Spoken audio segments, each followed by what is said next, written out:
नमस्कार, मेरा नाम है राजेश और आप देख रहे हैं प्रभात खबर। पवन सिंह लोकसभा चुनाव हार गए हैं।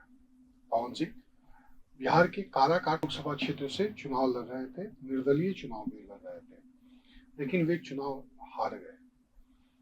खबर ये नहीं है कि पवन सिंह चुनाव हार गए, खबर यह है कि पवन सिंह के चलते एनडीए गठबंधन के मजबूत प्रत्याशी उपेंद्र कुशवाहा चुनाव हार गए।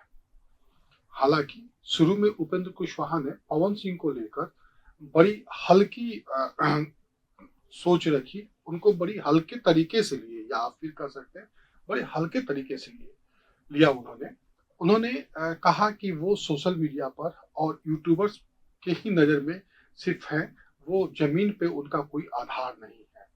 लेकिन जब आज चुनाव परिणाम सामने आया तो वो चुनाव हार के उपेंद्र कुशवाहा के चुनाव हारने का सबसे बड़ा कारण बने।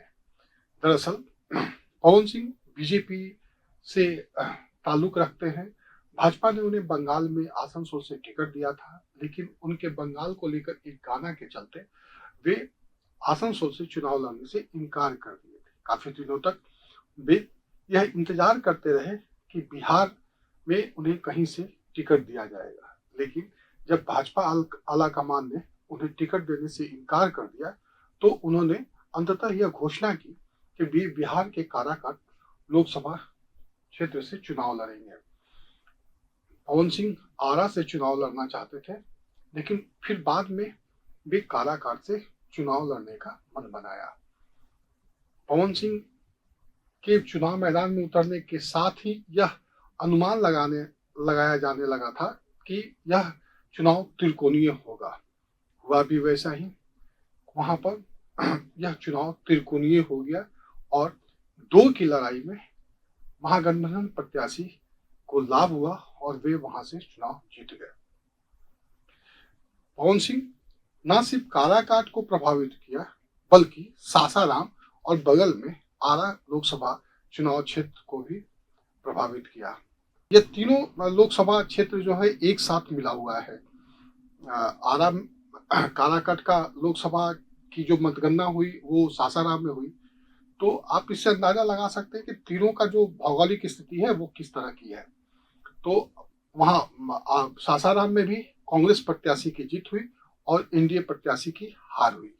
इधर आरा में भी वही हुआ, वहां पर एनडीए प्रत्याशी केंद्रीय मंत्री आर.के. सिंह की हार हुई और महागठबंधन प्रत्याशी की जीत हुई।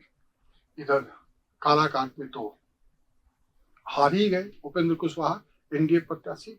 इस प्रकार अगर आप देखेंगे तो पवन सिंह ने एक साथ 3 लोकसभा क्षेत्र को प्रभावित किया और वो तीनों लोकसभा क्षेत्र में अपना प्रभाव के कारण, या फिर आप कहें उनकी लोकप्रियता के कारण, वो तीनों लोकसभा क्षेत्र प्रभावित हुआ और यहाँ से एनडीए के 3 प्रत्याशी हार गए।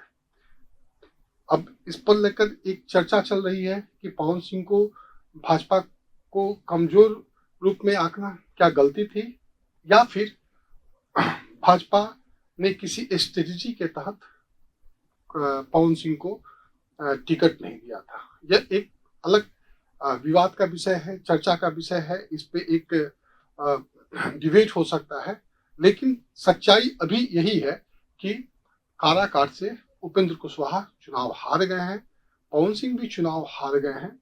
लेकिन उपेंद्र कुशवाहा और पवन सिंह के दोनों को जो वोट मिले हैं, उन दोनों को जोड़ लिया जाए तो इससे साफ है कि अगर पवन सिंह चुनाव मैदान में नहीं होते तो उपेंद्र कुशवाहा चुनाव जीत जाते हैं। प्रभातखबर.com, विश्वास वही, रफ्तार नहीं।